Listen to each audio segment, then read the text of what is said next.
and bring your attention down to your pelvis. And we're going to kind of pick up on the first thing that we did in practice, which was kind of noticing kind of that low back position on the floor. And so now your spine is no longer in contact with the floor. Your hands and knees are in contact with the floor. So it's different experience, obviously for the body, but also a different experience for the nervous system.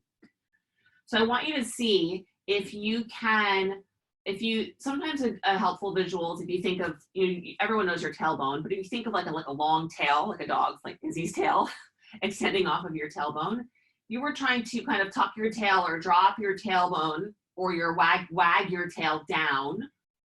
That will roll the pelvis backwards and you'll get kind of that connection, that pressing of the low back up, which is the same as it pressing into the floor.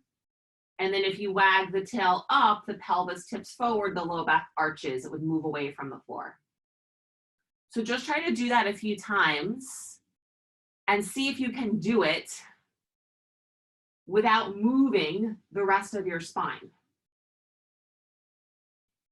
Right, see if you can isolate a little bit this movement of the lumbar without getting the rest involved.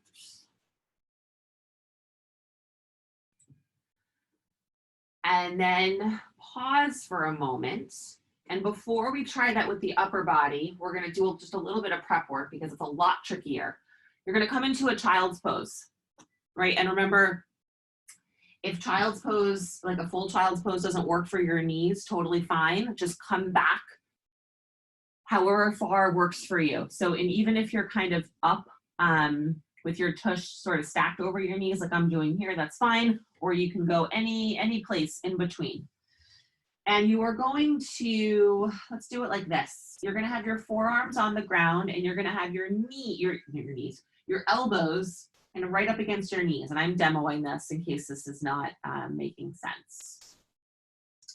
You're just gonna look towards the floor here. And you're gonna cat-cow. And what's the only thing that's gonna be able to move here, for the most part, is gonna be your rib cage. And so you can kind of think about the movement that we did where you had the hands behind the head. So when you had your hands behind your head, you moved your chin towards your chest, right? And then you peeled your shoulder blades up off the floor. That's gonna be sort of this rounding action. And then you lowered back to the ground. And that's sort of when you tip forwards, when the breastbone comes forwards. And just kind of see what movement you have available here. And if you feel your pelvis and your lumbar spine moving, if you've got room to sit more backwards, I don't know if that's an actual, that sounds weird, but if you've got room to move that further back, do it. And if you don't, just try to have some awareness over not letting your pelvis move. Okay, and then come back up to hands and knees and just go right into it. Can you do that same movement that you just did with your rib cage on hands and knees, but without letting your pelvis and your low back move? Right, it's got a lot more freedom to move now, so see if you can control it. And then come all the way onto your belly, take a rest. You can fold your hands, make a little pillow for your forehead. If lying on your belly, we're just resting here, we're not going to do anything here. So you can rest really in any position that works for you. And just take a breath or two.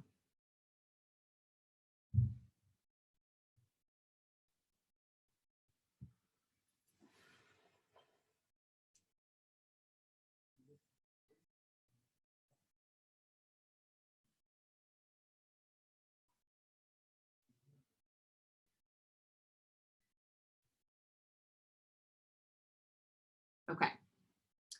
Come back up to hands and knees. And walk your hands all the way over to the left so that your left hand is actually lined up with your left knee and your right hand is like next to it. So you're in like a big side bend here. And you're gonna do some cat-cows in this side bent position. And the idea is to feel kind of a big opening, a big stretch, or any type of sensation along the whole right side of the body here. Right, you might not have as much kind of cat-cow movement available here. That's fine because we're combining some lateral movement of the spine with front to back movement. And then come back through center and go the other way. So walk the hands all the way over to the right, line up the right hand with the right knee. Left hand is next to the right hand, you know, like shoulder width apart, even though they're not under your shoulders. And again, some cat-cows.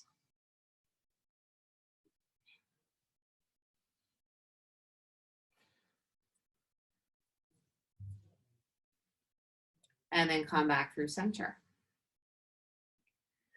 All right, from here, back to hands and knees. Tuck your toes under, lift your knees up, walk your hands all the way to your feet. So you're in a standing forward bend. And then take your feet nice and wide. Like I would go, let's go mat width. And just take a few breaths here in your forward bend. Let the head go. Relax your jaw. If you want to add in any kind of swaying or rocking movement here, totally do that.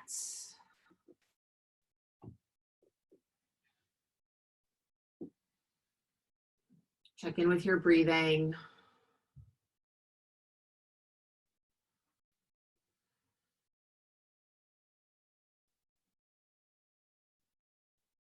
Okay, and then press your feet down into the ground and come all the way up to stand.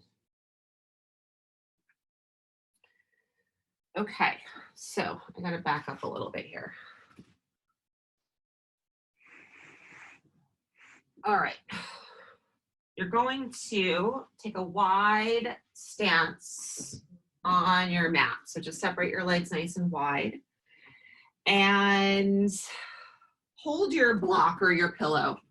Actually, no, let's do this. Take your towel or your blanket or whatever it is that you have. Okay, here's what we're gonna do. So if you have, all right, so I have a yoga blanket, which is bigger than a beach towel, but it's the same shape. So just fold your towel or your blanket or whatever you have in half so that the short ends go together, and then fold it in half. Doesn't really matter. So if you're getting confused by the fold, don't even worry about it. Just fold it up until you get kind of like a longish thing. And it's going to be depending on what your fabric is. Like this is pretty kind of like fat and chunky. So when I wrap my hands around it, it's good for grip strength. It doesn't, I don't know if you guys can see, it doesn't like go all the way around. But the idea is it's going to add a little bit of weight. Okay, so you're holding a blanket in your hands. Your legs are wide. Lift your blanket up. If your arms don't go up all the way overhead, just hold it wherever you can hold it, okay? You're going to keep the blanket lifted as high up as you can the whole time. So your shoulders are not going to move as you do this. You're going to turn towards the left. Start to kind of fold forwards towards your left leg. Sweep through center, so the blanket's kind of gliding along the floor all the way over to your right foot, and then lift back up. Blanket stays overhead. Izzy's fully blocking the camera right now. Turn towards the left, fold forwards, sweep through center, and around to the right, and come back up. Oh my gosh, Izzy, you have to move. Izzy, move, move. Keep going, a couple more times. And you want to really try and keep the arms overhead. So when you come back up, the arms come up with your upper body at the same time. Reverse, go the other way. So turn towards the right, sweep down through center over to the left, lift up. So this should feel like some work through the center of the body, mostly when you're lifting back up. Do one more.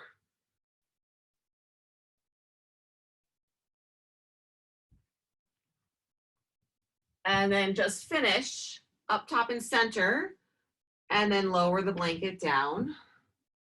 Set it on the floor, step the feet together, and just pause, take a couple breaths.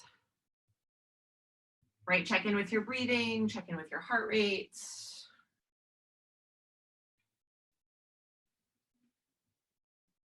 Okay, from here, come back onto your knees and pad your knees with your blanket or pillows or whatever you need, whatever you have available. And step your right foot forward. So you're in kind of like a half tall kneeling position, losing my words, sorry. And then come forwards, bring your left hand down onto the mat or a block or a pillow if it feels too low, right? If you need to lift yourself up, use something. You can use books. Like books are actually really great for some of this stuff if you don't have blocks. And if you don't have blocks and you want blocks, you can, I know Amazon is obviously delaying orders right now, but you can get this stuff pretty inexpensively online if it's available right now to ship. All right, so left hand is either on the floor of the block, right hand is behind the head or on the breastbone. And you're gonna take a big twist around to the right. The whole rib cage turns around to the right and then all the way over to the left. So the rib cage turns over to that left arm. And you're gonna just find that rotation a bunch of times, all the way to the right, all the way to the left. Keep going with that a few more times.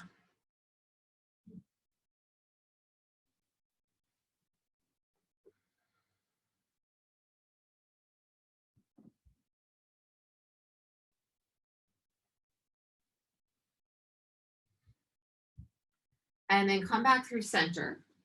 Lift yourself back up. Step the right leg back. Switch sides. Left leg forward. Bring the right hand down onto the ground or to the block or a block or a pillow or whatever. Left hand either behind the head or on the breastbone, and same thing. You're turning the rib cage all the way to the left and then all the way to the right. And doing that like 5 or 6 times. And again, just noticing the difference between sides, right? We've got the hips involved here because you're in this lunge variation and the position of the hips affects what happens at the spine.